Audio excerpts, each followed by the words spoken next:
بسم اللہ الرحمن الرحیم۔ السلام علیکم ورحمۃ اللہ وبرکاتہ۔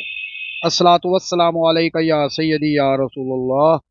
وعلی آلک و صحابک یا سیدی یا حبیب اللہ۔ ناظرین و سامعین، آج اپنے لاجپال آقا مربی و مرشد حضور محمد منیب سلطان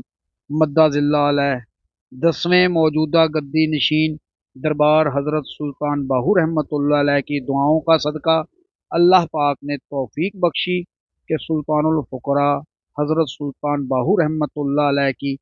ایک اور تصنیف گنج الاسرار کو پڑھنے کا شرف حاصل کر رہا ہوں۔ آپ رحمۃ اللہ علیہ نے کیا فرمایا ہے؟ اللہ پاک مجھ سمیت تمام اہل علم اور سننے والوں کو اس کتاب کو پڑھنے، سننے اور عمل کی توفیق عطا فرمائے، آمین۔ تو آئیے چلتے ہیں کتاب گنج الاسرار کے پہلے پارٹ کی طرف۔ بسم اللہ الرحمن الرحیم۔ اسم اللہ سے ابتدا ہے جو بے حد مہربان نہایت رحم والا ہے۔ الحمدللہ رب العالمین۔ ہر طرح کی تعریف اللہ تعالیٰ کی ذات عالی کو سزاوار ہے جو سارے جہانوں کا پروردگار ہے، اور اللہ ہی 18,000 عالمین کی کل مخلوقات کا واحد خالق ہے، اور سب کو رزق دینے والا مطلق رازق ہے، اور اللہ ہمیشہ سے ہے اور ہمیشہ کے لیے زندہ اور قائم رہنے والا ہے۔ اللہ کی ذات لم یزل لا یزال، بے مثال واحد ذات ہے،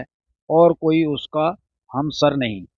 جیسا کہ اللہ تعالیٰ کی ذات نے پارہ نمبر 25 سورۃ الشورى آیت نمبر 11 میں فرمایا ہے، لیسا کا مثلہ شیء وہو السمیع البصیر، اس کی مثل کوئی چیز نہیں اور وہ سب کچھ سنتا دیکھتا ہے۔ اور سید السادات حضرت محمد الرسول اللہ صلی اللہ علیہ وآلہ وسلم سرور کائنات کی ذات اقدس کی توصیف و تعریف کبھی نہ ختم ہونے والی ہے۔ آپ صلی اللہ علیہ وآلہ وسلم کی ذات اقدس اور آپ کی آل، اصحاب اور تمام اہل بیت پر بے حد و بے شمار درود و سلام ہو، صلی اللہ علیہ وعلی آلہ و اصحابہ و اہل بیتہ اجمعین۔ بعد ازاں مصنف تصنیف قادری غلام یعنی شیخ المشائق حقیقت الحق نور مطلق مشہود علی الحق حضرت سید محی الدین شیخ سید شاہ عبد القادر جیلانی الحسنی والحسینی قدس سرہ العزیز کے جان نثار غلام عارب اللہ واصل خدا بندہ فقیر باہو رحمۃ اللہ علیہ ولد بازید رحمۃ اللہ علیہ عرف آوان ساکن قرب و جوار قلعہ شورکوٹ کا بیان بزبان حق ترجمان ہے کہ مصنف نے اس تصنیف میں راہ حضوری اسم اللہ ذات و مشرف مجلس حضرت محمد الرسول اللہ صلی اللہ علیہ وآلہ وسلم کی عالی درجات و حضرت شاہ محی الدین رحمۃ اللہ علیہ کی ملازمت و ملاقات کے فیوزات سے متعلق چند کلمات موافق قرآن و حدیثات بیان کیے ہیں۔ مزید یہ کہ اس تصنیف میں نفس کو قید کرنے، اسے شیطانی گناہ و معصیت سے باز رکھنے، نفسانی حرص و ہوا اور فانی دنیا کو ترک کرنے، توکل علی اللہ اختیار کرنے، معرفت الہی حاصل کرنے، فقر فنا فی اللہ کی انتہا تک پہنچنے اور ہر ایک منزل اور مقامات سے آگاہی حاصل کرنے کے متعلق نکات بیان کیے ہیں۔ بلکہ مصنف نے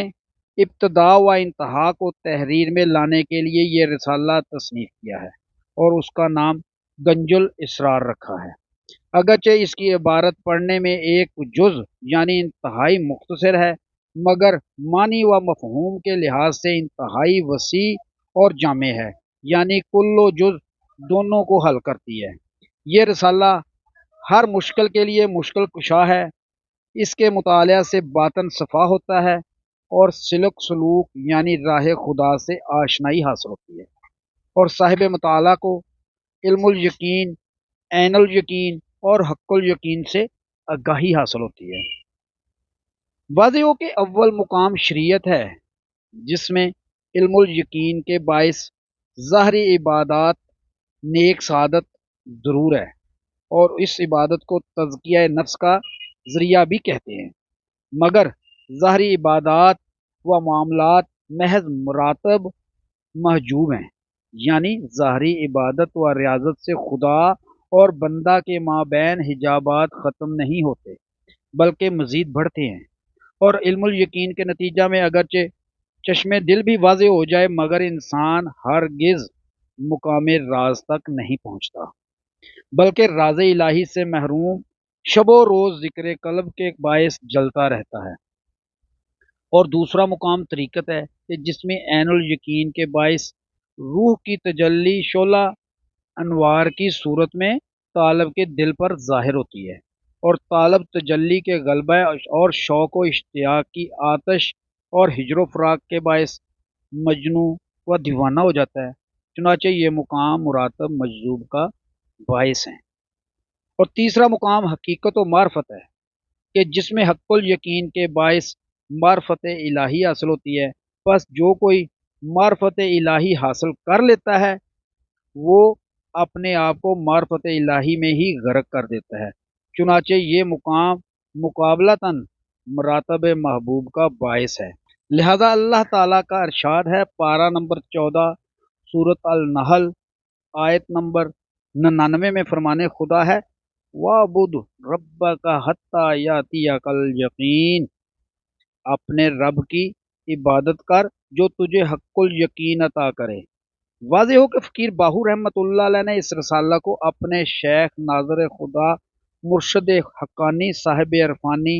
عارف ربانی شاہ میراں سید عبد القادر جیلانی رحمۃ اللہ علیہ کی نظر پاک میں حضوری و منظوری کی خاطر بطور خاص تحریر کیا ہے کہ آپ رحمۃ اللہ علیہ اور آپ رحمۃ اللہ علیہ کی اولاد پاک حضور نبی کریم صلی اللہ علیہ وآلہ وسلم کی کامل پیروی اور مکمل مطابقت میں آپ صلی اللہ علیہ وآلہ وسلم کے جان نشین ہیں، چنانچہ اس زمانہ میں بھی آپ رحمۃ اللہ علیہ کی اولاد پاک میں سے محی الدین ثانی رحمۃ اللہ علیہ اپنے آباء و اجداد یعنی حضرت شاہ مستقیم کے نقش قدم پر مکمل قائم ہیں، چنانچہ محی الدین ثانی رحمۃ اللہ علیہ اوصاف کریمانہ سے متصف ہیں اور شیطان لعین کے بخل و شر سے مطلقاً مبرہ ہے۔ آپ رحمۃ اللہ علیہ فرماتے ہیں، شاہ میراں رحمۃ اللہ علیہ ثانی شاہ امیر شاہ سوار معرفت روشن ضمیر،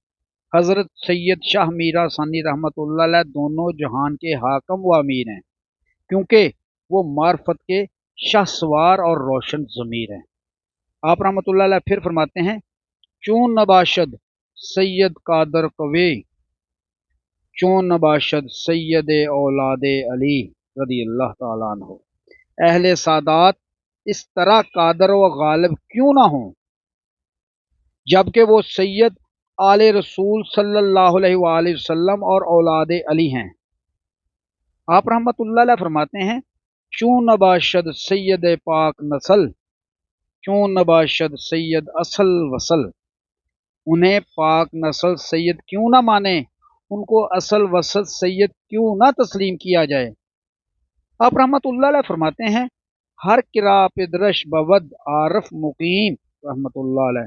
چون نباشد سید راہ مستقیم، جن کے جد امجد عارف شاہ مقیم ہوں وہ راہ مستقیم کے سردار کیوں نہ مانے جائیں۔ آپ رحمۃ اللہ علیہ فرماتے ہیں، شرف زاں لال بہاول با وصال،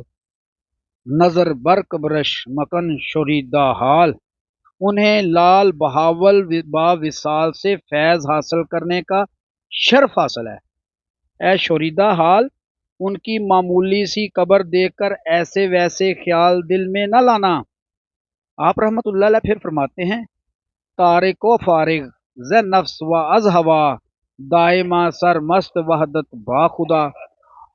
وہ تو نفس اور خواہشات سے تارک فارغ ہیں، دائمی طور پر خدا کے ساتھ اس کی وحدت میں سرمست ہیں۔ آپ رحمۃ اللہ علیہ پھر فرماتے ہیں، اصل جلانی زباتن مصطفیٰ صلی اللہ علیہ وآلہ وسلم، ای مراتب قادری قدرت الہ، وہ حضرت